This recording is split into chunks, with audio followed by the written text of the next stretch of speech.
இடைவேளைக்கு பிறகு நாங்கள் மீண்டும் இணைந்திருக்கின்றோம். சக்தி டிவியின் குட் மார்னிங் ஸ்ரீலங்கா நிகழ்ச்சி, அதே போன்று சக்தி டிவி, சக்தி குடும்பம் எப்பொழுதுமே எங்களுடைய கலை சார்ந்த கலைஞர்களுக்கும் எங்களுடைய கலை பாரம்பரியங்களுக்கும் எப்பொழுதும் முக்கியத்துவம் கொடுத்து கொண்டிருக்கும். குறிப்பாக அவ்வாறான சிறப்பான நிகழ்வுகள் நடைபெறுகின்ற பொழுது, எங்களுடைய இலங்கை நாட்டுக்கு பெருமை தரக்கூடிய கலைஞர்களுக்கு பெருமை தரக்கூடிய நிகழ்வுகள் நடைபெறுகின்ற பொழுது அதனை நாங்கள் சக்தி டிவியின் வழியாக உங்களுக்கு தெரிவிப்பது வழக்கம். அதே போன்றுதான் இன்றைய தினம் ஒரு மிக முக்கியமான ஒரு நிகழ்வு தொடர்பான ஒரு சிறப்பு நேர்காணலை வழங்குவதற்கு தயாராக இருக்கின்றோம்.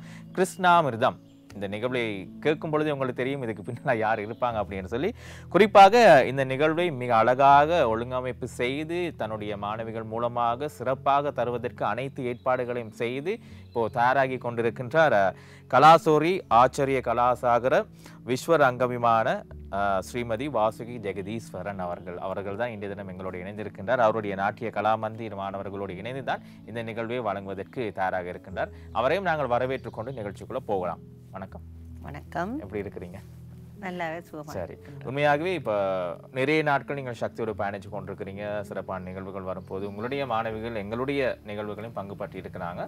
இப்போது இந்த கிருஷ்ணாமிர்த நிகழ்வை பற்றி எங்களுக்கு அறிய தாருங்க. எப்படி நடக்க போகுது, என்ன கான்செப்ட் உள்ளுக்குள்ள இருக்குது, இப்படியான விஷயம். கிருஷ்ணாமிர்தம் ஒரு முழு நேர பரதநாட்டிய நாடகம். நாடகம். இந்த நாட்டிய நாடகத்தை இந்திய ஹை கமிஷன் அவர்களுடைய அனுசரணையுடனும் மீடியா ஸ்பான்சர்ஸுடன் நான் நிகழ்ச்சியை நடத்துகின்றேன். இது சாதாரணமாக ஒவ்வொரு வருடமும் நாங்கள் எமது நாட்டிய கலாமந்திர் மாணவிகளுக்கு ஒரு தளம் அமைத்து கொடுப்பது வழக்கம். அதில் பலதரப்பட்ட மாணவர்கள், நூற்றுக்கணக்கான மாணவர்களுக்கு அவர்களுடைய வயதுக்கு தகுந்த மாதிரி நிகழ்ச்சிகளை அமைத்து ஒரு முழு நேர மேடை நிகழ்ச்சிகளை நடத்துவோம். இந்த நிகழ்ச்சியை பொறுத்த வரைக்கும் இது ஒரு நாட்டிய நாடகம் என்றபடியால் இதற்கு முக்கியத்துவம் சீனியர் ஆர்டிஸ்ட், அதாவது அனுபவம் மிக்க என்னுடைய மாணவிகள் இதில் முக்கிய கதாபாத்திரத்தில் பங்கேற்க உள்ளார்கள். இது கிருஷ்ணனுடைய கதையை மையமாக கொண்டிருக்கின்றபடியால் பாலகிருஷ்ணனில் தொடங்கி கீதோபதேசம் வரைக்கும் இந்த கதை செல்ல இருக்கின்றது. அவர் வாழ்க்கை வரலாற்று ஒரு மிகப்பெரிய ஒரு பாகத்தை நீங்கள் நாட்டிய நாடகமாக செய்து காட்டுவது தயாரா இருக்கிறீங்க. கிட்டத்தட்ட ஒரு மணித்தியாலமும் 25 நிமிடமும் ஒருவித பிரேக்கும் இல்லாம தொடர்ந்து செல்லக்கூடியதாக இருக்கின்றது. 1.5 மணித்தியாலம் நீங்கள் செய்யும் பொழுது அதுல ஒரு சில மாணவிகளால் மட்டும் முடியாது. எத்தனை மாணவிகள் பங்கு பற்றுகின்றார்கள் இதில்? இந்த நாட்டிய நாடகத்தில் சுமார் 62 மாணவிகள் பங்கேற்க உள்ளனர். இது ஒரு மிகவும் ஒரு நீண்ட நாள் நான் இதுக்காக என்னுடைய டைமை ஸ்பெண்ட் பண்ணியிருக்கிறேன். மாணவர்களை தயாரித்து அளிப்பதென்றால் சுலபமான விடயம் இல்லை என்றால் இதில் சிறுவயது மாணவர்களும் பங்கேற்றபடியால் அவர்களுக்கு தகுந்த பயிற்சியும் கொடுக்க வேண்டியிருந்தது. அதே நேரத்தில் எனது அனுபவமிக்க மாணவர்கள் தங்களுடைய பங்களிப்பை அழகாக செய்து கொண்டிருக்கிறார்கள். அதற்கு ஈக்குவலாக எனது சிறிய மாணவர்களும் அழகாக அந்த நிகழ்ச்சிக்காக தங்களை தயார்படுத்தி வருகிறார்கள். குறிப்பா இந்த நிகழ்வு எப்போ நடக்க போகுது, எங்க நடக்க போகுதுன்னு நிறைய பேர் பார்த்து கொண்டிருக்கிறாங்க. எனவே அந்த விடயத்தையும் நீங்கள் பகிர்ந்து கொள்ளலாம். இது வருகின்ற ஞாயிற்றுக்கிழமை கொழும்பு பௌத்தலோக மாவட்டத்தில் அமைந்துள்ள புத்திஸ்ட் கல்ச்சரல் சென்டர் ஹாலில் ஈவினிங் மாலை 6 மணிக்கு இடம்பெற உள்ளது. இந்த நிகழ்ச்சிக்கு யாவரும் வருகை தந்து கண்டுகளிக்கலாம். இது ஒரு இலவசமாக நடைபெறும் ஒரு கலை அம்சம். உண்மையாக இந்த கிருஷ்ணாமிர்தம் இலவசமாக நடைபெற போகிறது. அதாவது அனைவரும் பங்கு பற்றி அந்த விடயத்தை நீங்கள் பெற்றுக்கொள்ளக்கூடிய ஒரு வாய்ப்பு இருக்கு. இப்போ ஒவ்வொரு வருஷமும் நீங்கள் ஒவ்வொரு துணைப்பொருள் இப்படியான விஷயங்கள் செய்து கொண்டு இருக்கிறீங்க. தொடர்ச்சியாக கலைக்கு ஏதாவது செய்ய வேண்டும் என்ற நோக்கத்தோடு செய்து கொண்டே இருக்கிறீங்க. உண்மையாக இதனுடைய நோக்கம் என்ன? இதை நீங்கள் யாரிடம் கொண்டு போய் சேர்க்க வேண்டும் என்ற ஒரு எண்ணம், ஒரு ஆதங்கம் உங்களுக்குள்ள இருக்கு? நமது இலங்கையை பொறுத்தவரை இந்த கலை கலாச்சார விழுமியத்தில் எமது பெற்றோர்களும் எமது சமூகமும் மிகவும் விருப்பம் கொண்ட அங்கத்தவரார்கள் இருக்கிறார்கள். ஒவ்வொரு வீட்டிலையும் பார்க்கும் பொழுது பிள்ளைகள் நடனம், சங்கீதம் என்று எல்லாம் படித்து கொண்டு வரும் பொழுது அவர்களுக்கு நாங்கள் எமது இன்ஸ்டியூட், அதாவது கிட்டத்தட்ட 49 ஆண்டு காலமாக இலங்கையில் இந்த நடனப்பள்ளி நிறுவி நடைபெற்று வருகின்ற இந்த வேளையில் அவர்களுக்கு நாங்கள் நல்ல ஒரு மேடை தளம் அமைத்து கொடுக்க வேண்டும். சாதாரணமாக பாடசாலைக்கு பிள்ளைகள் போகும்பொழுது இந்த மாதிரி கலைத்துவமான அம்சங்களை படிக்கும் பொழுது அவங்களுடைய பள்ளிக்கூடத்தில் இருக்கிற எத்தனையோ கலை நடன போட்டிகளோ சங்கீத போட்டிகளில் அவர்களுக்கு சந்தர்ப்பம் கிடைக்கின்றது பார்ட்டிசிபேட் பண்ணுறதுக்கு. இது இதுக்கு ஒரு இந்த ப்ரைவேட்டாக படிக்கிற கலை நிறுவனங்கள் தான் அதுக்கு அமைத்து கொடுக்கின்றது. இந்த மாதிரி அவர்கள் செய்து கொண்டு நான் செய்வது போல் எத்தனையோ ஆசிரியர்கள் செய்கிறார்கள். அப்படி செய்து வரும் பொழுது அவர்களுக்கு பாடசாலை மாவட்டத்திலும் அந்த மட்டத்திலும் அல்ல, அதே நேரத்தில் எல்லாவித இதிலும் அவர்களுக்கு பார்ட்டிசிபேட் பண்ணக்கூடிய சந்தர்ப்பம் கிடைக்கின்றது.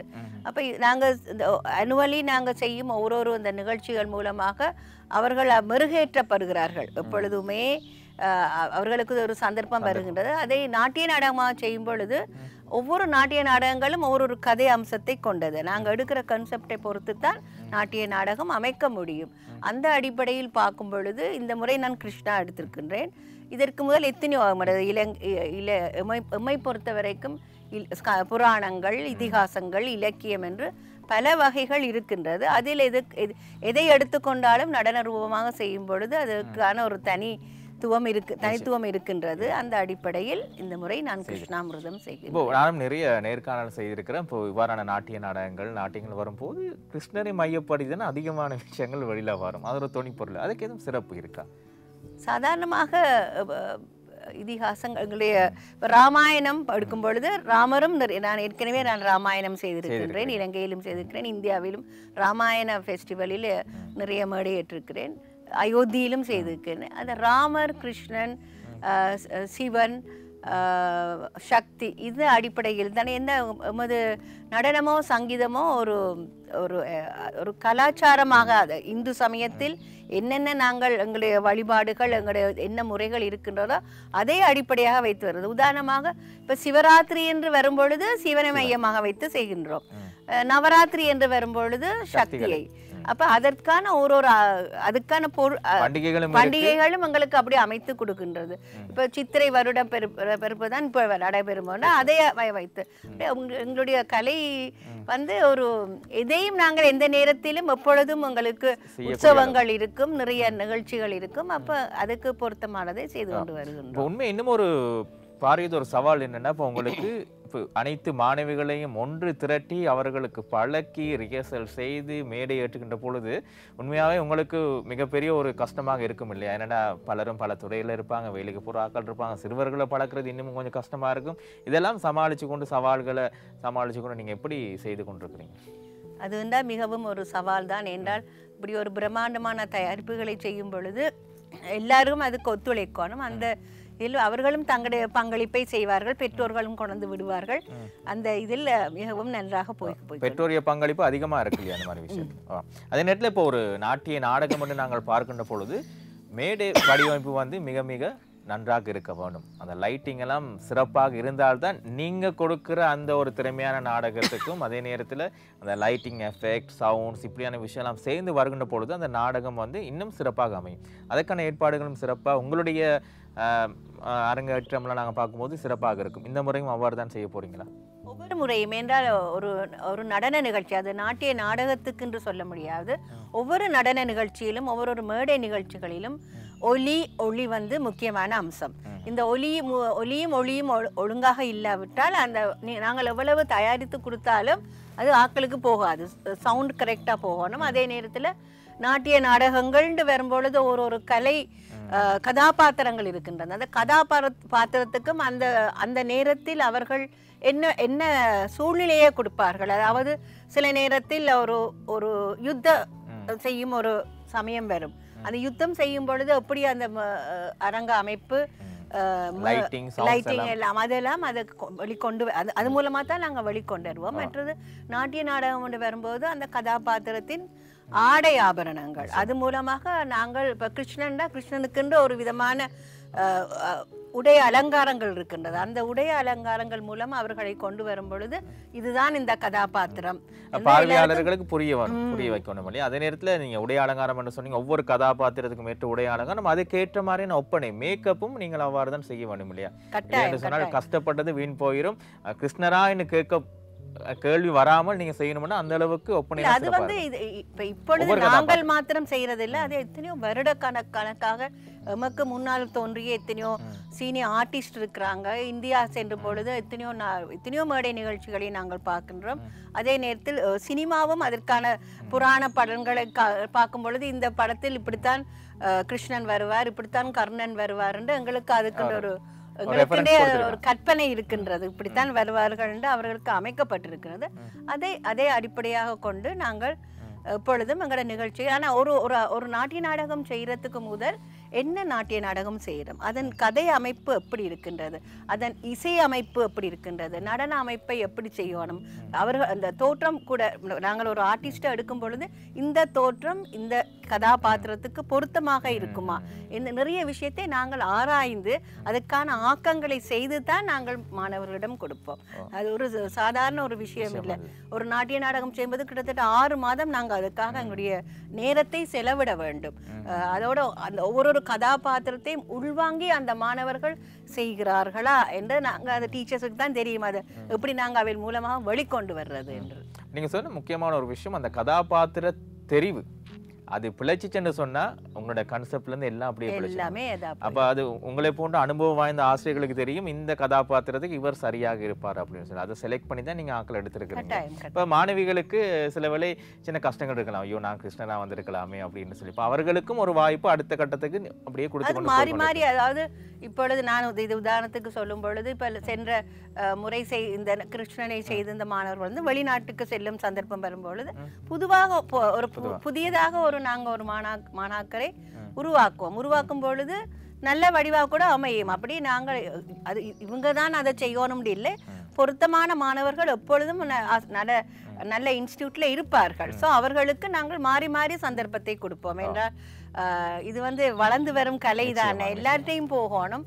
அந்த இதில் எல்லா மாணவர்களும் சந்தோஷமாகத்தான் செய்வார்கள் என்றால் அவர்களுக்கு விருப்பம். இந்த கதையை நாங்கள் எடுத்து செய்யும் பொழுது அந்த கதைக்குள்ளேயே அவங்க தத்துருவமா போவார்கள். நான் இந்த முறை பார்க்கும் பொழுது எனக்கு ஒரு பாஞ்சாலி சபதம் செய்து கொண்டிருக்கிறேன் அந்த கிருஷ்ணாபுரத்தில். அதில் அந்த பாஞ்சாலியை வந்து துச்சாதனன் இழுத்து கொண்டு அவர் துயில் உரியிற சீனை எப்பொழுது ப்ராக்டிசஸ் நான் எடுக்கும் பொழுதும் என்னுடைய சின்ன மாணவர்கள் குட்டி மாணவர்கள் சுற்றி இருந்து அந்த நிகழ்ச்சியை பார்ப்பார்கள்.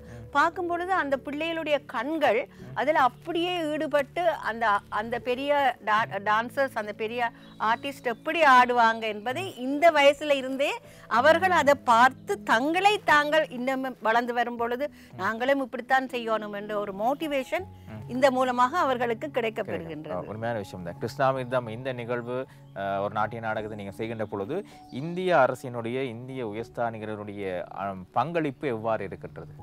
அவர்கள் எனக்கு ஒவ்வொரு முறையும் நான் இந்திய கலாச்சார நிலையத்தில் பணியாற்றுகின்றேன்.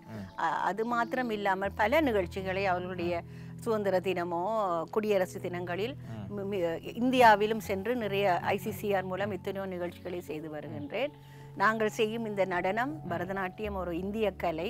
ஸோ இந்திய கலை என்று சொல்லும் பொழுது அவர்கள் எவ்வளவு தங்களாக்கு முடியுமோ அவ்வளவு எங்களுக்கு ஒரு அனுசரணை கொடுத்து கொண்டு வருகிறார்கள். இது மாத்திரமில்லை, எனக்கு கடந்த ஒரு 10-15 வருடங்களாகவே அவர்கள் என்னுடைய இந்த மாதிரி பெரிய தயாரிப்புகளுக்கு அவர்கள் நிறைய எங்களுக்கு உதவி செய்து வருகிறார்கள். அது எங்களுக்கு இன்னும் ஒரு பிள்ளைகளை நாங்கள் இன்னும் மேன்மேலும் மெருகூட்டுவதற்கு இது ஒரு சந்தர்ப்பமும் வாய்ப்பாக இருக்கு. வாய்ப்புகளும் சந்தர்ப்பங்களும் கிடைக்கும் பொழுது அதை நாங்கள் சிறப்பாக பயன்படுத்திக் கொள்ளணும். அதே போன்று உங்களை போன்ற ஒரு சிரேஷ்ட மூத்த கலைஞர்கள் இவ்வாறான துறையில் இருக்கின்ற பொழுது அடுத்து வருகின்ற பல மாணவர்களுக்கு மிகப்பெரிய எடுத்துக்காட்டாக இருக்கும். உங்களை முன்னுதாரணமாக எடுத்து பலரும் இந்த நாட்டிய துறைக்குள்ள வருவாங்க. மிஸ் அப்படி செஞ்சுட்டாங்க, அதோட நான் சிறப்பாக செய்யணும் அப்படின்னு சொல்லி உங்களுடைய கற்றை கலைகளை அவர்கள் தொடர்ச்சியாக பயிற்சி செய்தால் நிச்சயமாக அவர்களும் அந்த இடத்துக்கு வரலாம். அதே நேரத்தில் இந்த கிருஷ்ணாமிர்தம் நிகழ்வு வருகின்ற ஞாயிற்றுக்கிழமை 6ஆம் தேதி 5 மணிக்கு நடைபெறுவதற்கு தயாராக இருக்கிறது. அனைவரையும் அன்போடு வரவேற்கின்றார்கள் இந்த நிகழ்வில் பங்கு பற்றுவதற்காக. எனவே எங்களோடு இணைந்திருந்தார் கலாசுரி வாசுகி ஜெகதீஸ்வரன் அவர்கள். எனவே அவருக்கு எங்களுடைய சக்தி டிவியின் மனப்பூர்வமான நன்றிகளை தெரிவித்துக் கொள்கிறோம். நன்றி. நன்றி. நன்றி.